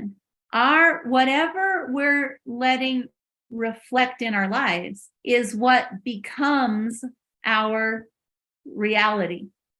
Whatever we're letting reflect on us becomes our reality. And so, and I liked this because I heard this quote recently, and it said something to the effect of, how is the life you see taking shape in your rearview mirror? Do you like it? Do you like the life you see taking shape in your rearview mirror? What does that mean, you guys? It means that every action I'm taking today becomes part of my past. And my past is what my life is. So if you don't like what's taking shape in your rearview mirror, how do you change it? You don't change the rearview mirror. You don't change what's already there. You change what you're adding to it today. Because every day, what's in your rearview mirror right now gets further and further away. And it will have in front of it what happened today. Or if you make different choices tomorrow, that will now be what's in your rearview mirror. If you don't like the life that you see taking shape in your rearview mirror, you change it by changing today. By changing today. And how do you do that? You do that by getting out from under the things that are drowning you. You do that by changing how you're treating others and by understanding your identity so that you're not trying to get your identity from emotions, responsibilities, choices, or clutter. I need to change those things. And every day that I change them, my rearview mirror gets something new in it. It creates a new part of my life. Does that make sense? Or is that only profound for me? Because I was like, because I'm 55 years old now. I'm 55 years old. That means I have less than 2,500 weeks left. because I don't even know exactly how many years I would have left, because nobody knows. Nobody knows. But I will tell you, I want to be like my dad. My dad just turned 82 this year. And for his birthday, he ran 82 flights of stairs. And the reason he could do that is because of the choices that he made each day, because of the things that he's doing different. So if I want to be like that when I turn 82, I need to check on my emotions today. I need to check on my responsibilities today. I need to check on my choices today. And I need to check on my clutter today, because today will be in my rearview mirror at midnight tonight. So am I happy with what's in my rearview mirror tomorrow? That will depend on what I do today. And today, what did I do? Today, I spent the entire day thinking about you. I wasn't focused on me. And you know why? Because I've learned that I don't take my value from how people feel about me. I learned that I don't take my value from taking other people's responsibilities on my shoulders. I've learned that I can be satisfied with my choices. Did you know that people who are satisfied with their life stand out in a crowd? People who are satisfied, they are sought after for advice. People who are satisfied feel different to be around. There was a study that was done where they, because I went to Oregon and back, I listened to a lot of audiobooks, and a lot of them were sciencey. And one of them was a scientist that was describing a study that was done. And what they did was they were studying the effect of emotions on a group of people. And one of the things that they found, what they did in this study is they divided the people into groups of 4 people. But excuse me, in each group of 4, one of the people was a plant. It was an actor, okay? And that actor was tasked with having a different emotion in each group. And there were 4 emotions. So there was a high energy emotion and a low emotion, and a positive and a negative. So that meant there could be high energy positive, low energy positive, high energy negative, low energy negative. And you can imagine what those are. I'm not going to take time for that. But this actor would have a different one of those emotions for each group. And what they found was that the emotion that had the most influence on the group, do you want to guess which one it was? Remember, high energy positive, low energy positive, high energy negative, low energy negative. Guess for me, which one had the most influence on the group?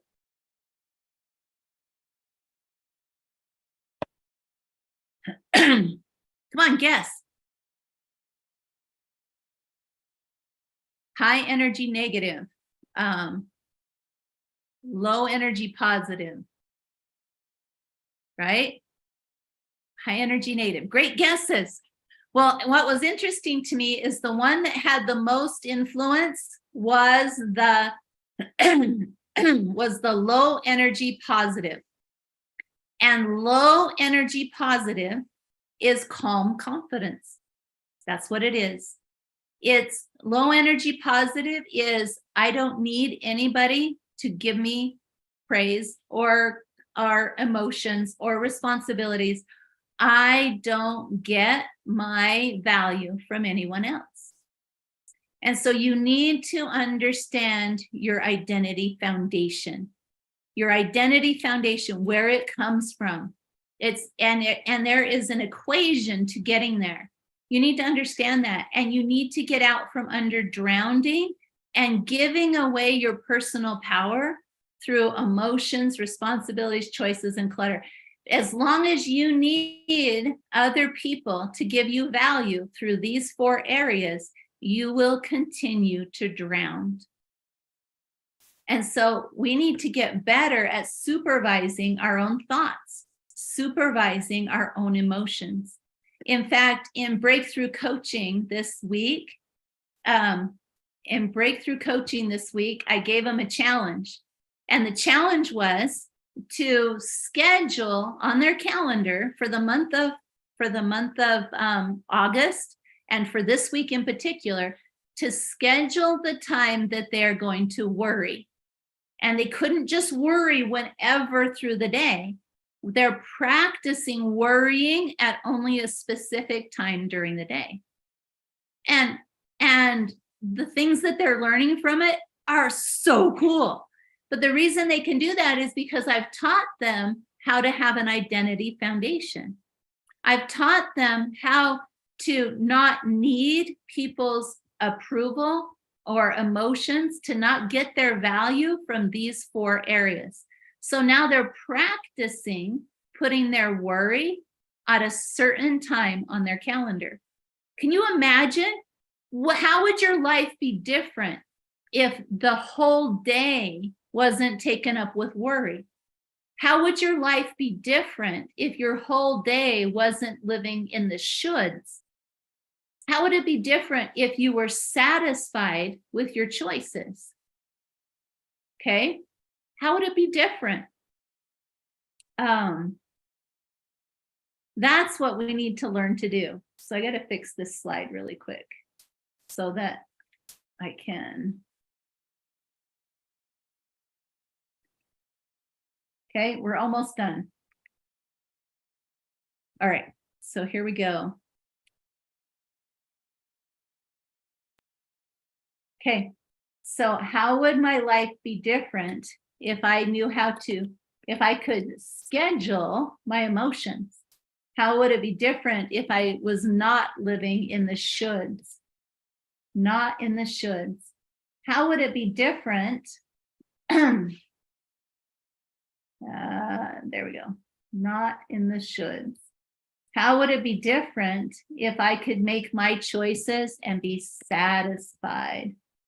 Satisfied. There we go. Satisfied. And how would it be if I could let go of stuff? Because I knew, and this means often what we do is we try to save people. We try to save people by holding on to their stuff for them. No, we don't want to do that. We don't want to do that. So it's time, you guys. You got to get your head above water. And to do that, you got to stand on your own identity foundation. And it's time. You can't wait.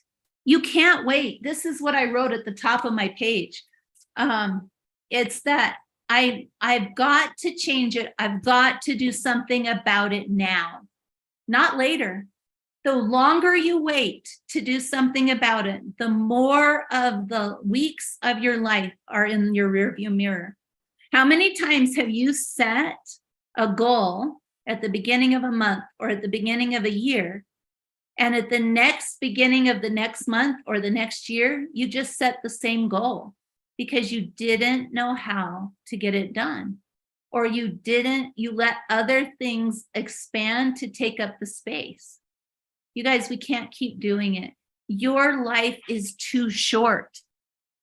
How many weeks do you have left?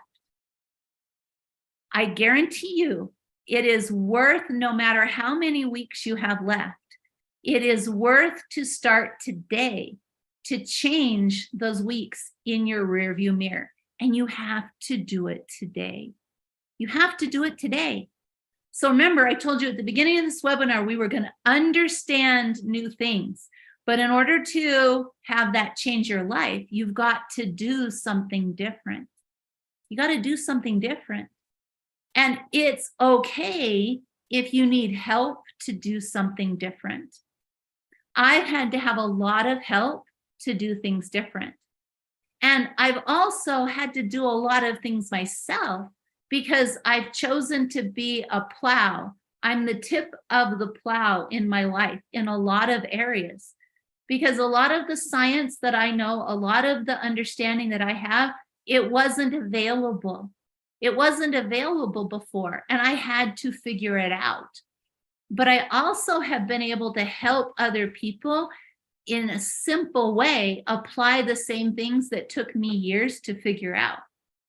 So if you're ready to not take 52 weeks of your life to change things, to change one thing, what's 52 times 10? It's taken me 500 weeks of my life to figure out what I know now, to figure out how to teach people about an identity foundation, to change what they see in their rearview mirror, to get out from under their drowning.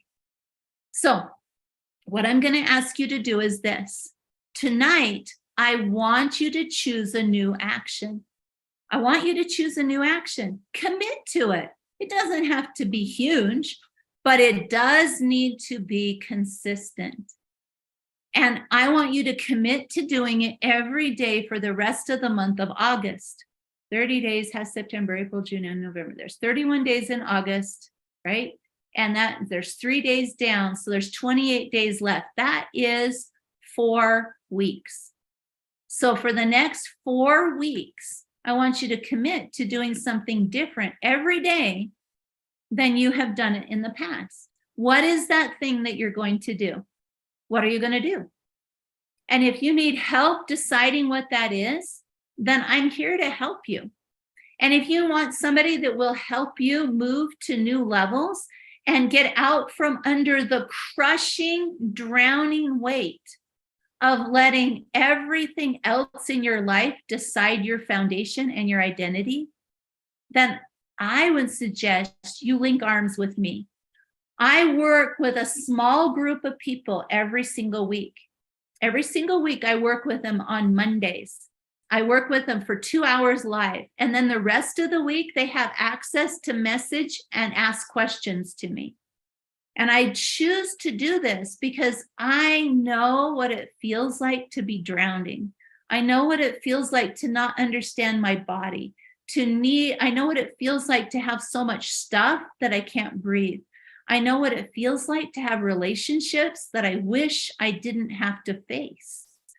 I know what it feels like to avoid choices because not making a choice feels easier than making a choice. And so that's why I help this group of people to do that. And we call it, when they work with me, we call it breakthrough coaching. And breakthrough coaching is where we use the body, mind, and emotion science to break through our programming, to stand on our identity foundation, to build belief in ourselves and our abilities through consistent practice. But practice doesn't matter if you don't know what to practice. And we need to change behavior and results with education and application. So if you've liked having a different perspective of time management tonight, on Monday, I explained to the breakthrough coaching people, I explained to them action to take in every one of these areas of time management. And the recording is still in their member library because I keep a recording every week of every class.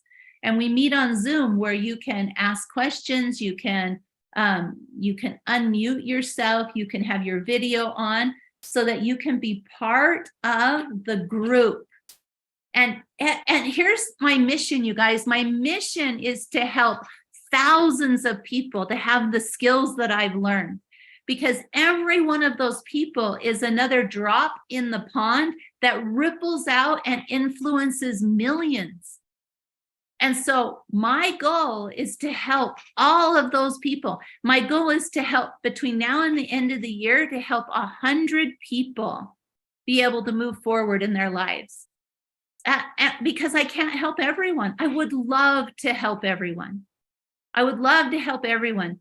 In my personal mentoring, I can work with 10 people at a time. And that's because I am tied to time just like you are. But I work with 10 people at a time.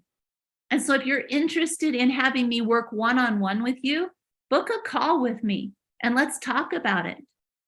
If you want to be part of my small group of people that I am helping, I'm linking arms with, we are like-minded people who are moving forward, fantastic people in that group, then book a call and let me tell you about the Breakthrough Coaching Program. Because breakthrough coaching is for 14 weeks. So for the next 14 weeks, I help you change your mindset, your action set, your emotion set. And I help you stand on your identity foundation so that you can let go of all of these artificial ways that you've been getting your identity. And it's not your fault. We're wired in a way that the marketing of the world can fool us. They've just fooled us into thinking that this is what we need. But we don't need more stuff. We don't need to avoid our choices. We don't even need more choices. And we don't need to take other people's responsibilities. And we do need to know how to let go of our emotions.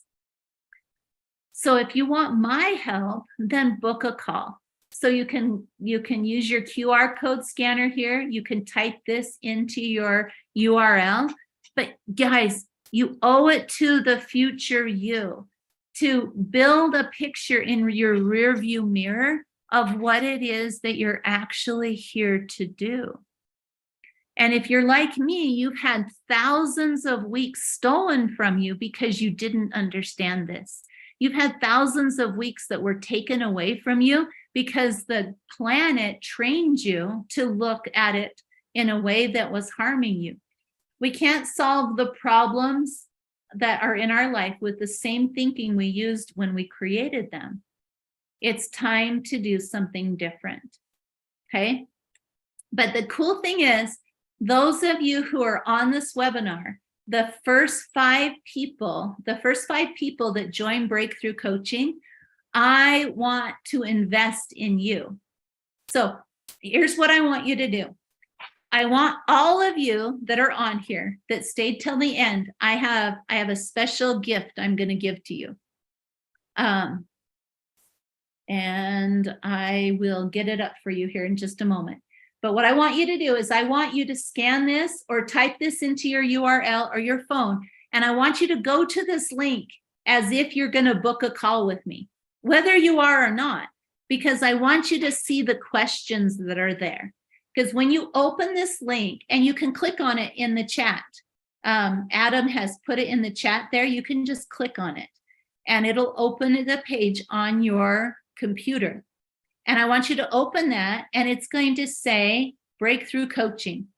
And it's going to ask you to pick a time that you're going to talk to me, because it'll be me that calls you. All right. So I want you to scroll down and you just pick a time. You pick a time. I'm going to pick a random time right here and then click next. And this is the part I want you to see. It's going to ask you some questions.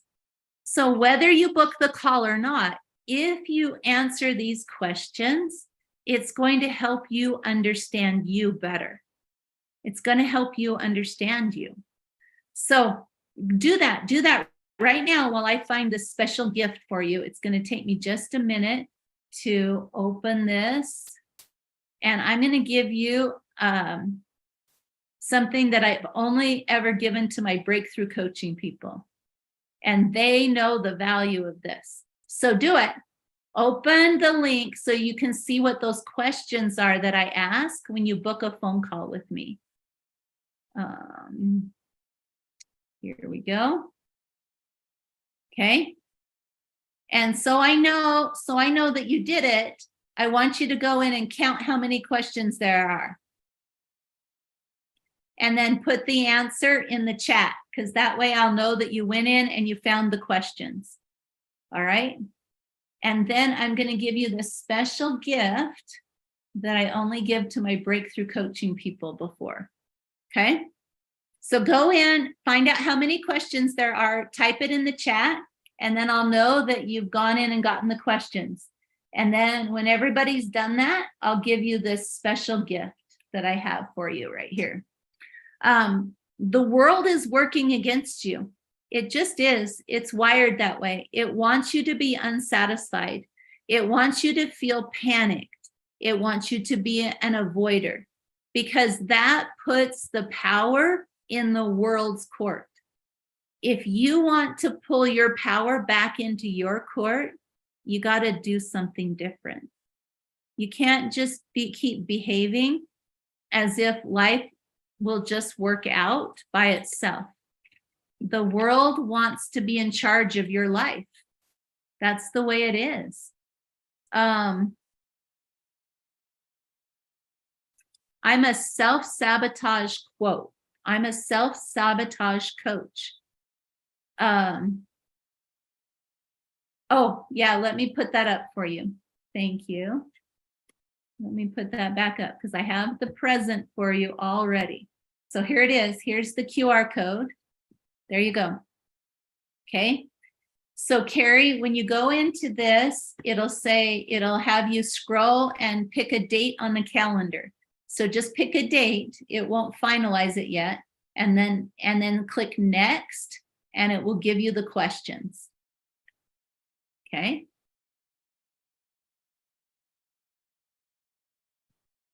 There, thank you, Shauna. There's the QR code.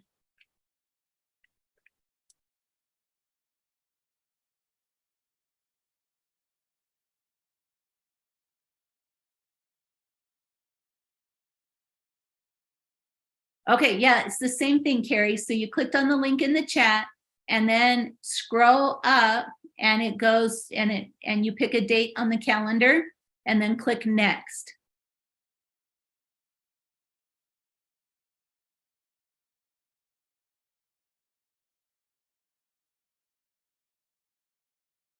Okay, so we'll see who can be the first one to find out how many questions there are.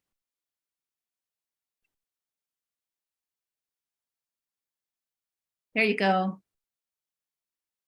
So Carrie, Adam, can you help Carrie? So if you click on the calendar, so just pick a date on the calendar.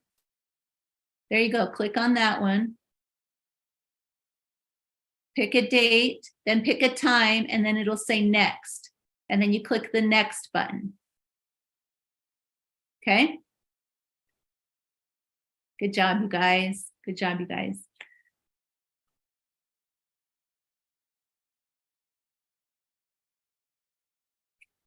So as you're finding that, let me just tell you this last thing. When I was in Oregon, I was talking to my brother-in-law, and we were commenting on the fact that when you go to the store, there's now an entire aisle that is dedicated just to refrigerated specialty items for dogs. And the reason for that is more and more people are they're having fur babies instead of actual babies. And they have a lot of reasons for that. They have a lot of reasons.